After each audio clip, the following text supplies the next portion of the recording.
mo lọ síbi iṣẹ́ floor show ó yọ ẹ̀gbà ó yọ àdá ó yọ gbogbo ẹ̀ ó ń lé mi kiri ni but torí tíátà yìí tí mo mọ̀ pé máa jẹ́ èèyàn nídìí ẹ̀ ni mo ṣe fi lé ẹ̀ lẹ̀.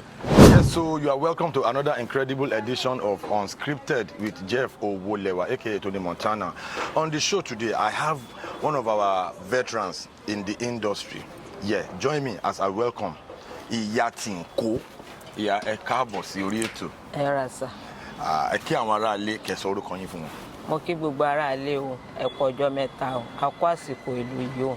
ìlú dé ìlú Atoro. Lágbára Ọlọ́run àrí ti wá ṣe. Àmín. Orúkọ mi ni Mrs. Adénẹ́kàn Olúwayẹmísí tí gbogbo ènìyàn mọ̀ sí Iya Tinko. Iya Tinko, ṣé ẹ máa ń ta Tinko ní àbínú fíìmù náà ni? Báwo ni orúkọ stage name yẹn ṣe jẹ́? Báwo ló ṣe wáyé? Ẹ ṣe ọ̀rọ̀ ńlá lẹ béèrè lọ́wọ́ mi yìí.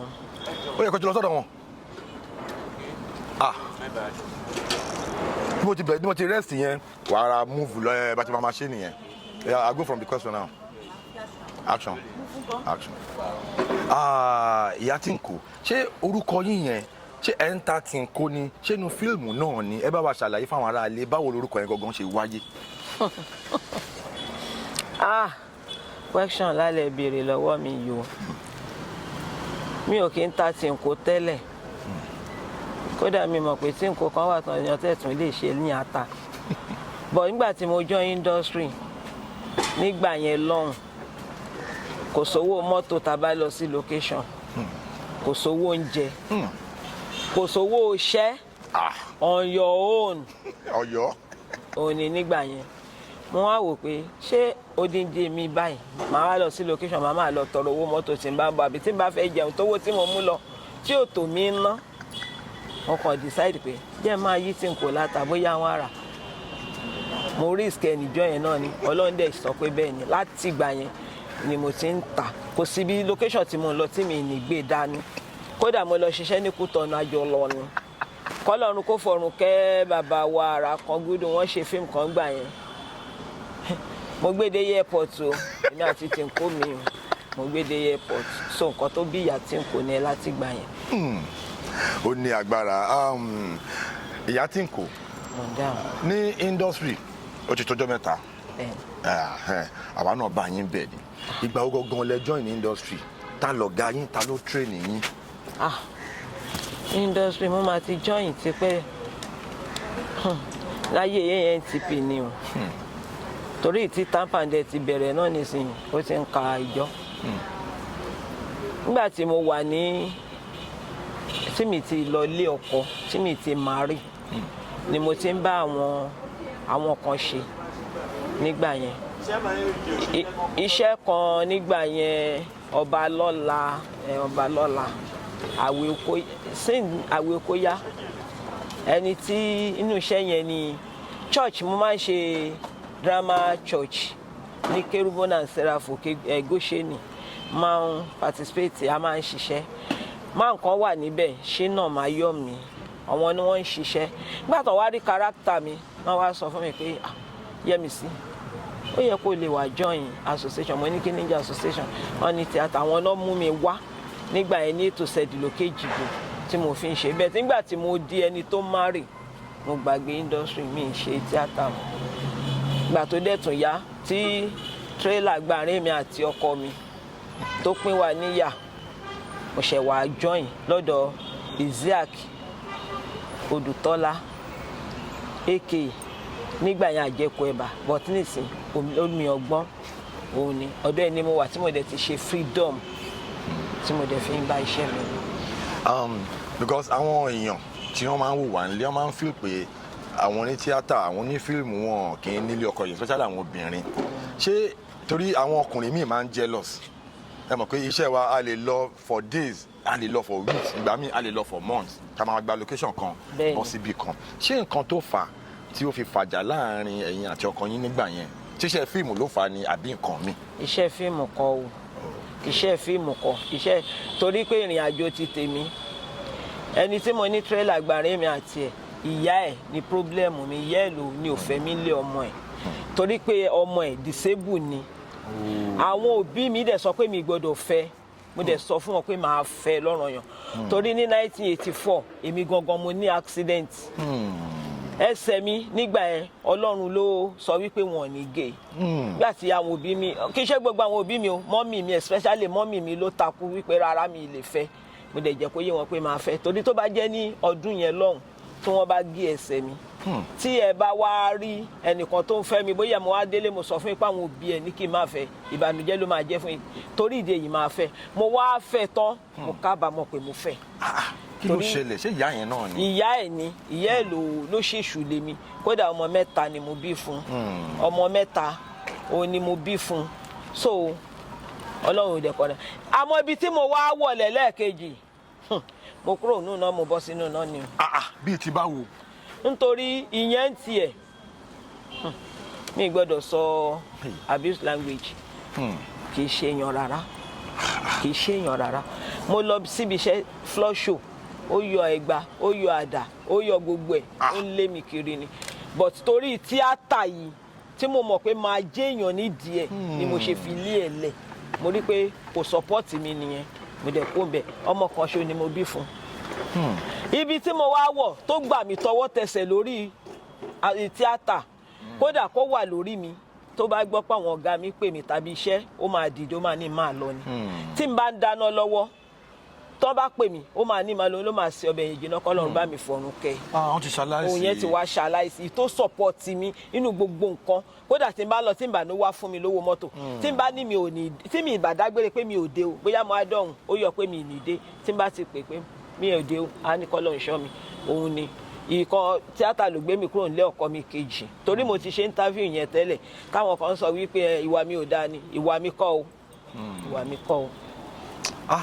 Ó ní agbára tí n bá gbọ́rọ̀ àwọn stories báyìí ó máa ń touch mi bákanbákan torí Yorùbá sọ pé igi tó tọ́ kì í pẹ́ nu náà so ó kàn dùn mí pé ọ̀rọ̀ yẹn padà ṣẹlẹ̀ bó ṣe ṣẹlẹ̀ yẹn Ọlọ́run á tẹ́ wọn sáfẹ́fẹ́ rere ẹ̀yin tó ń fi ilẹ̀ ò ní bàjẹ́ ní agbára Ọlọ́run táìmù tẹ́yìn bẹ̀rẹ̀ iṣẹ́ tíátà wa yìí àgbà ẹ̀ kò tí ì sí internet discipline máa ń wà tó máa sọ fún yín pé call time 7:00 ni ẹ ti gbọ́dọ̀ débẹ̀ before 7. bẹ́ẹ̀ni. yàtọ̀ sí ìsìn tó jẹ́ pé a lot of times a máa ń gbọ́ pé artist á pè níṣẹ́ la jókòó là ń dúró de onóhùn bọ̀ wọ́n wà ní hold up wọn so àwọn discipline oríṣiríṣi nǹkan ló ń ṣẹlẹ̀ láyé íńtánẹ́ẹ̀tì tá a wà yìí kí ni ìyàtọ̀ ìgbà tẹ́yìn wà ní industry yẹn àti ìsìn yìí tó ti di industry internet kí ni advantage kí ni disadvantage ń sìn kí ni advantage kí ni disadvantage ń gbà yẹn. nǹkan tó ṣẹlẹ̀ ni pé for me nǹkan tó ti ń ṣẹlẹ̀ nígbà yẹn náà lèmi ṣe ń lòdì sí bẹ́ẹ̀ ni èèyàn bẹ́ẹ̀ ni mi bẹ́ẹ̀ ni tí wọ́n bá pe call time ní 6:00 fẹ́rẹ̀ máa make sure pé mo débẹ̀ mo lè wà débẹ̀ kí n lọ jókòó kí n ṣe máa retí wọn bẹ́ẹ̀ tí máa débẹ̀ àmọ́ ní ìsìn aṣọ ìgbàlà ń dá fúngbà ni ó ń lọ̀rọ̀ sí ibi táyé bá kọjú sí náà la máa bá wọn kọjú sí ṣùgbọ́n at the same time èèyàn gbọ́dọ̀ máa wò kó tó kọjú síbẹ̀ kóró fiction tiẹ̀ kóró nǹkan táwọn èèyàn máa sọ nípa èèyàn ìyẹn ni. ní Abẹ́òkúta táwa yìí ẹ wà lára àwọn gbajúgbajà òṣèré ní àti ìlú Abẹ́òkúta torí táìmù kan náà people like me bàtàwà náà jarunpá Abẹ́òkúta náà la jarunpá dé tó ti gbà wá tọwọ́ tẹsẹ̀ tó jẹ́ pé ibi báyìí láti bẹ̀rẹ̀ sí ní ṣe major roles kó tó di pé Ọlọ́run wá gbàdúrà wa so now ní Abẹ́òkúta yìí àwọn challenges wo lẹ máa ń face àti pé tẹ bá lọ ṣiṣẹ́ lẹ́kọ̀ọ́ báwo lẹ ṣe máa ń jọ́gù méjèèjì papọ̀. kò sí nǹkan tó big deal nù yẹn kò sí ọgbọ́n bá a ṣe máa rìn torí òní mi challenges yẹn àárò ògùn ẹ̀ ṣe kò lè ṣe kó má ṣẹlẹ̀ àmọ́ máa faradà náà ni. but challenges wo gangan ni ẹ fi pé ó ṣẹlẹ̀ sí bóyá lórí sẹ́ẹ̀tì ni tó yẹ pé ẹ lè gbàgbé tẹ́ bá ń rántí báyìí ó máa ń jẹ́ nǹkan tó máa ń dùn yín kò sí field tí èèyàn ti kí ń face challenges títí wọn àwọn nurse wọ́n ń ṣe títí wọn ní báǹkì challenges wà èwo lẹ́yìn face ní industry tẹ́ lè share pẹ̀lú àwọn ará ilé. wọ́n pọ̀ but mi ní dárúkọ. okay. ó pọ̀.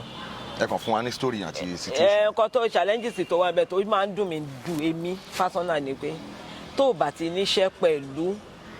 fèsì tí wọ́n mọ̀ bí àwọn tí wọ́n invite wá bí actor and actress tó bá ti níṣẹ́ pẹ̀lú a máa jókòó a lè níbi tá a fẹ́ lọ a lè ní nǹkan tá a máa ṣe àbádẹ́ ti jẹ́ ká ṣì jókòó sílé náà pé tọ́yìn tó bá kàn wá ká máa bọ̀ ká máa ṣe ó máa ń dùn èmi ó máa ń dùn mí gan bẹ́tẹ́ bá ti níṣẹ́ pẹ̀lú àwọn actor and actress tán bá pè bí àwọn star yẹn wà sáré ṣiṣẹ́ wa lọ ìkódà inú á dùn inú á dùn. torí wọn ò ní fẹ́ dìlé àwọn yẹn. àwọn ò ní fẹ́ dìlé wa àwọn ò ní fẹ́ dìlé àwọn yẹn lẹ́yìn náà àìmọye location láti lọ tó jẹ́ pé wọ́n á sọ fún yín pé ẹ fún mi ní account number yín á dẹ̀ fi hàn yín báyìí tẹ́ máa rò pé successful irọ́ ni o ẹ wá délé ẹ wá máa pe nọ́mbà wọn títí àbí kẹ́ ẹ lọ bí iṣẹ́ gan kán gbowó yín kán má fún yín wọ́n á ti gbowó lọ́wọ́ producer ẹ lè recover o ẹ ṣe yẹn fọ́lọ́run ni àìmọye tá a ti ṣe fọ́lọ́run àwọn challenges yẹn máa ń dùn yàn because àgbàlagbà ni mí téèyàn bá jáde ńlé kó wá padà délé kó wá máa la ní ẹjọ́ ẹ ní gàrí agolo kan bẹ̀ yẹn kò ṣe nǹkan tó dáa ṣé wọn ò ní sọ pé àṣẹ bíbí ìṣẹ̀lẹ̀ ti ń bọ̀ àwọn nǹkan yẹn kò wà òkè tó àwọn tí ó dẹ̀ ń ṣe dáadáa wọ́n wà tí wọ́n ti ẹ̀ pọ̀ àwọn tí wọ́n ń ṣe dáadáa yẹn small ni wọ́n ṣùgbọ́n àwọn tó ń ṣe dáadáa yẹn wọ́n máa ń ṣe ó lè máa pọ̀ bẹ̀tẹ̀ ṣì mú nǹkan kan délé pé bóyá ẹ̀kọ́ lọ́mọ ẹ ní gbúgbúrú àtẹ̀pá tẹ̀sí lè san ìwé yẹn so bó ṣe jẹ́ nìyẹn. òun ni èmi ṣe máa ń sọ ní a lot of times wípé a lot of people tó jẹ́ pé wọn kì í mọ̀ pé bá ṣe pèèyàn wá ẹlẹ́dàá ẹni yẹn tẹ́ bá treat wọn dáadáa ẹlẹ́dàá ẹni yẹn máa ṣàdúrà fún production yẹn ní iṣẹ́ mi ṣe máa dórí gbá iṣẹ́ mi ò ní ta wọ́n máa mọ̀ pé bọ́ á pe àwọn stand ńláńlá síṣẹ́ yìí but bọ́ ṣe treat àwọn èèyàn kọ̀ọ̀kan ó máa ń affect àlùbáríkà iṣẹ́ bẹ́ẹ̀ ni gbogbo kíní ẹ̀ ló yẹ ká máa mú lò because àwọn tó máa ń ṣe ìwọ̀nba owó tó fẹ́ rí òun jègùn mọ́yán gbogbo lówó tó yẹ kó fún ènìyàn ó mú sápò ó máa affect production yẹn tíṣẹ́ yẹn bá jáde kò kí ń ṣe pé so ẹ jẹ́ ká gbìyànjú láti máa ṣe dáadáa ẹ jẹ́ ká improve welfare wa ẹ jẹ́ ká improve àwọn fans yín lù wọ́n ní ọ̀gọ̀ ẹnu then àwọn tó ṣẹ̀ṣẹ̀ ń join ní industry advice wo lẹ fẹ́ fún wọn. ẹ̀yin tíátíá ẹ ṣe àdúpẹ́ ojú tẹ fi ń wòwò ò ní fọ́ àmín etí tẹ fi ń gbọ́n tá à ń sọ ò ní di àmín owó tẹ wá fi ń ra movie wa tẹ fi ń ra disc wa tẹ fi ń woṣẹ́ tẹ fi ń subscribe àgbà náà ò ní wọ bẹ́ẹ̀ o àmín tẹ bá ti ń tọ́ ọba pòwó lẹ máa máa mú àmín ẹ ní ṣàṣetẹ ẹ ní rí wàhálà o àmín ṣé wá rí àwa tó kù tá à ń bọ̀